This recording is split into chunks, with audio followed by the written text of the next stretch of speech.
Good morning, students. So we are again present here with our next topic, that is gymnosperm.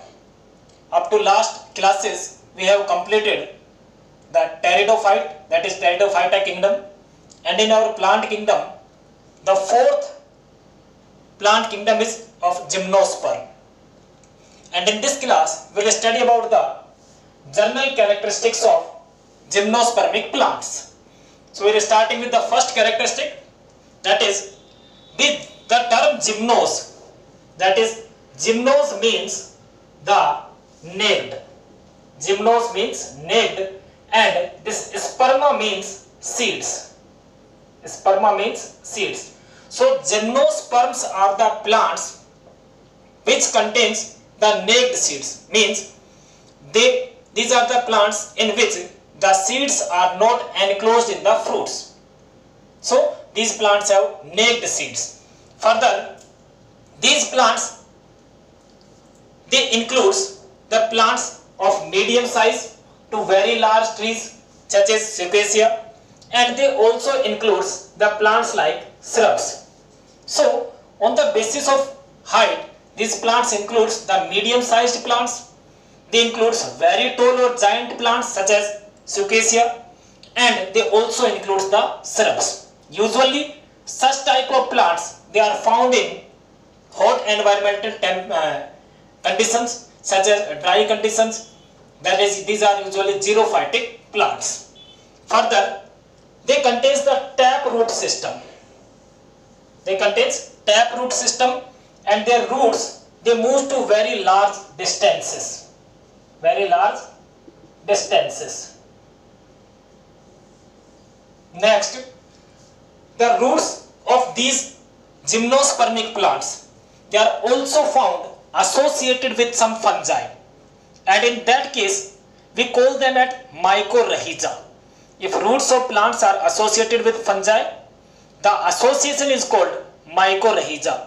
And in case of, that is the example of pinus, in case of pinus the roots are associated with fungi, and in some cases the roots of gymnospermic plants, they are also found associated with nitrogen fixing bacteria, that is N2 fixing bacteria, and these N2 fixing bacteria are usually the BZ, that is blue green algae, and the example of such plant is Cycas.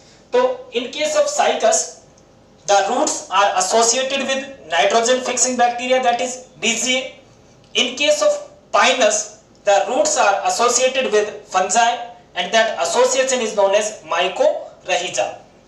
Next, in these plants, in gymnospermic plants, the stem may be unbranched or it can be branched. Stem can be unbranched, means it is present straightway, or it can be present in the branched form.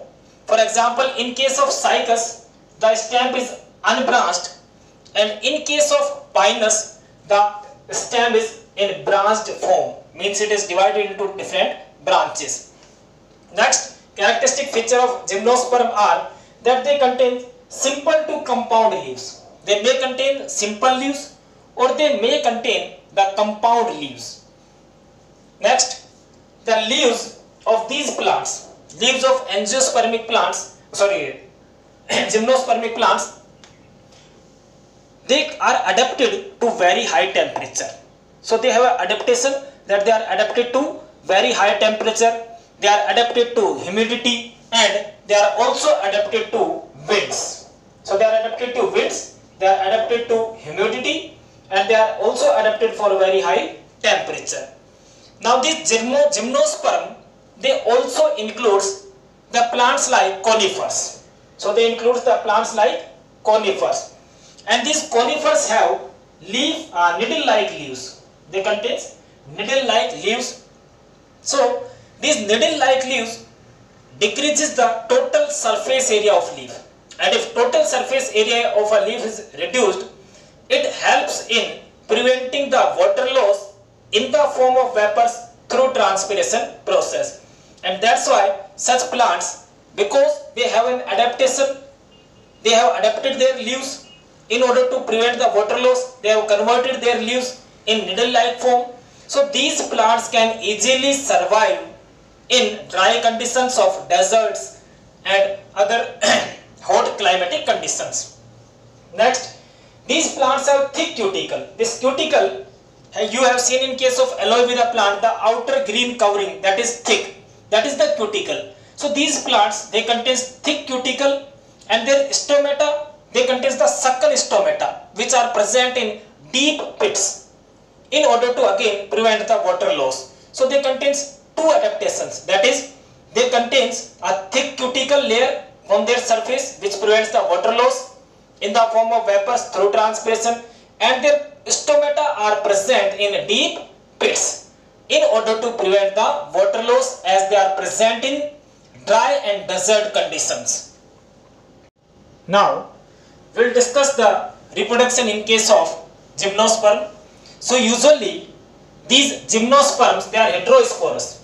Heterosporous means कि दो तरीके के spores produce करते हैं, ठीक है. They produce the two different types of spores, and which are haploid spores, that is microspore and megaspores, and these spores are formed within the sporangium, and this sporangium is arranged or it is present on sporophyll in a spiral manner, ठीक है. So this sporangia, it is present on sporophyll in a spiral manner along the long axis for and to form the strobili or cones, ठीक है. तो क्या बताएं कि gymnosperm heterosporous है, वो दो तरीके के हैप्लॉइड स्पोर्स फॉर्म करते हैं, माइक्रोस्पोर्स और मेगास्पोर्स, और ये माइक्रोस्पोर्स और मेगास्पोर्स स्पोरेंजिया में प्रोड्यूस होते हैं, जो कि प्रेजेंट होता है स्पोरोफिल के ऊपर स्पाइरल मैनर में अलोंग द लॉन्ग एक्सिस, और इसकी वजह से वो किसकी फॉर्मेशन करता है, स्ट्रोबिलाई या फिर कॉन्स की फॉर्मेशन करता है.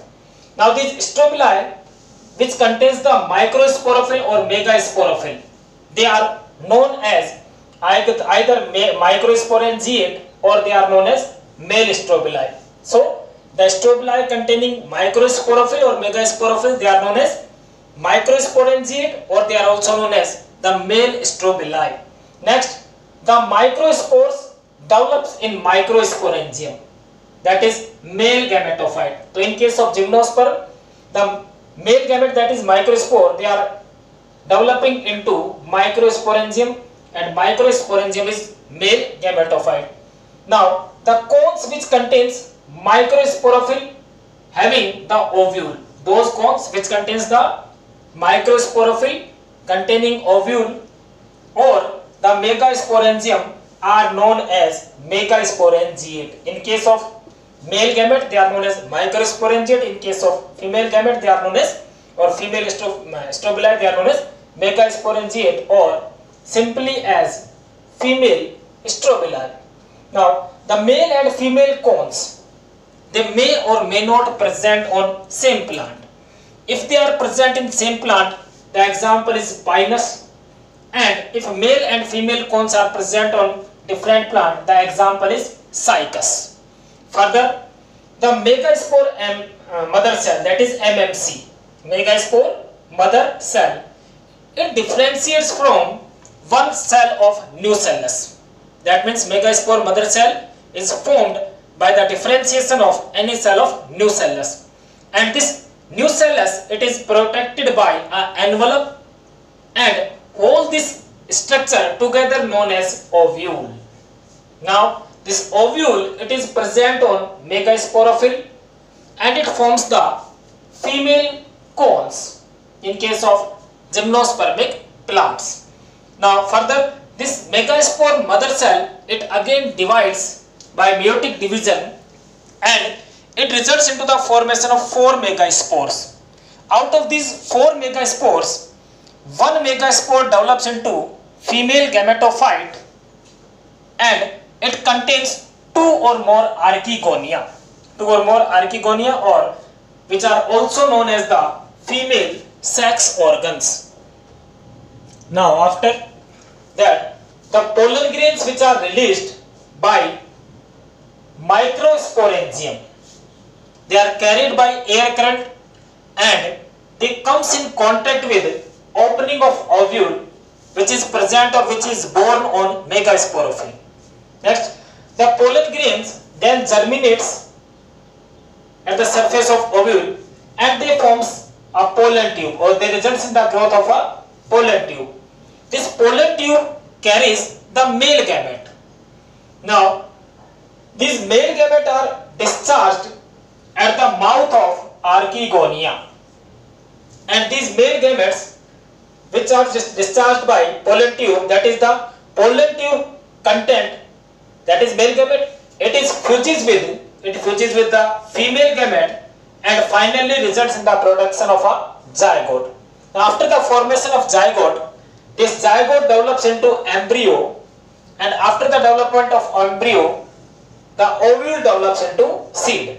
And this seed in gymnospermic plants, it is not covered by fruit, and that's why the gymnosperm have the naked seeds. And students, we complete this chapter here only because the angiospermic kingdom of plants, it have been removed from your syllabus. Thank you.